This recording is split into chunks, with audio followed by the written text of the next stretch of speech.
Assalamualaikum warahmatullahi wabarakatuh.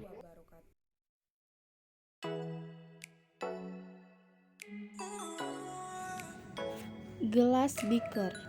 Fungsi dari alat ini adalah sebagai penampung sampel atau bahan sementara, atau juga bisa digunakan sebagai penyimpan zat sementara. Gelas ukur.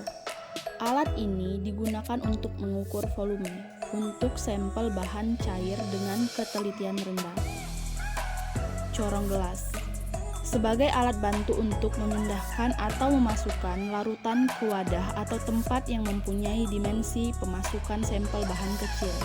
Selain itu, gelas corong sebagai alat bantu dalam melakukan penyaringan, yaitu sebagai tempat meletakkan kertas saring. Pengaduk kaca. Alat ini untuk membantu menghomogenkan larutan. Alat bantu mengalirkan larutan ke dalam corong ketika memindah atau ketika menyaring larutan. Selanjutnya, karet penghisap. Fungsi dari karet penghisap yaitu membantu mengambil larutan kimia yang berbahaya dengan cara disambungkan dengan pipet ukur atau pipet volume. Selanjutnya, pipet ukur. Fungsi dari pipet ukur yaitu mengambil larutan dan mengukur volume larutan pada berbagai skala atau ukuran dengan ketelitian tinggi. Selanjutnya, pipet volume atau pipet gondok. Fungsinya mengambil bahan dan mengukur volume larutan hanya satu skala ukuran dengan ketelitian tinggi atau ketelitian lebih tinggi dibandingkan dengan pipet ukur. Selanjutnya, pipet tetes atau dropping. Fungsi dari pipet tetes yaitu mengambil bahan dalam jumlah sedikit atau tetesan. Tidak ada skala ukuran volume pada alat ini. Labu ukur. Fungsi membuat suatu larutan dengan volume yang diketahui secara teliti, mengencerkan larutan volume tertentu dengan ketelitian yang tinggi. Batang pengaduk ujung spiral. Fungsi menghomogenkan larutan kimia. Spatula. Fungsi mengambil bahan kimia padat. Lampu spiritus. Fungsi alat pembakar yang terbuat dari logam atau pemanas dengan bahan bakar spiritus. Erlenmeyer.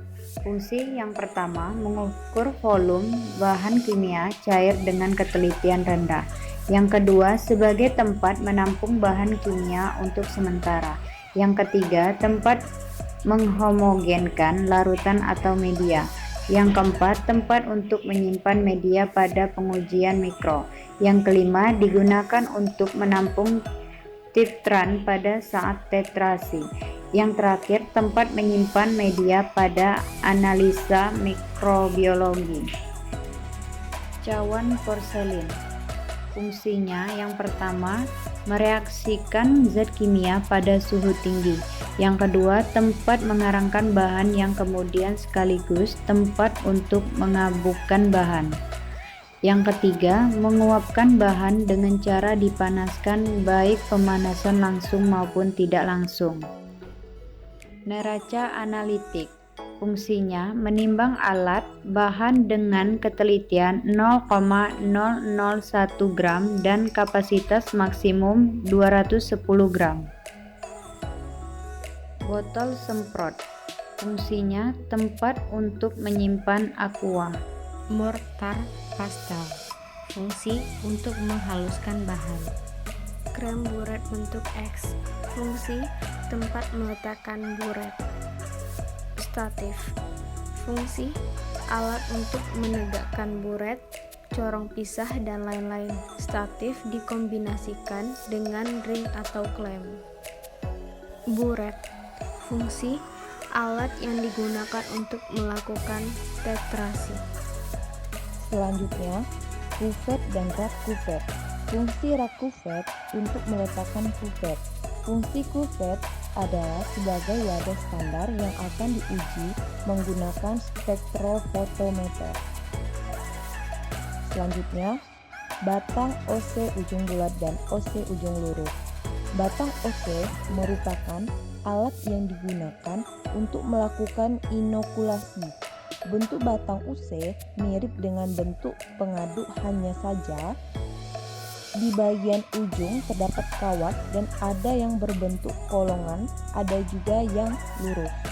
Bentuk kawat pada ujung UC mempunyai kegunaan yang sedikit berbeda. Pada batang OC, ujung kolongan biasanya digunakan untuk inokulasi pada media cair. Sedangkan OC yang berbentuk lurus biasanya digunakan pada inokulasi dengan cara metode gores pada media agar. Selanjutnya, tabung reaksi dan tabung Durham. Tabung reaksi di laboratorium mikrobiologi biasanya digunakan sebagai tempat pengenceran atau digunakan tempat penyimpan media. Sedangkan tabung Durham adalah alat bantu yang digunakan sebagai indikator pada pengujian mikrobiologi dengan metode MPN. Pengaduk L, fungsi untuk meratakan sampel yang dimasukkan ke dalam media yang ada di cawan Petri dish dengan cara diputar. Lampu spiritus. Lampu spiritus adalah lampu pemanas api dengan bahan bakar spiritus. Fungsi dan kegunaan: A. Sterilisasi, meminjarkan OC sebelum inokulasi sampel. B. Mengkondisikan area dalam kondisi aseptis dengan jarak maksimal dari pijar lampu spiritus 30 cm. Rak tabung reaksi. Fungsi: tempat meletakkan tabung reaksi.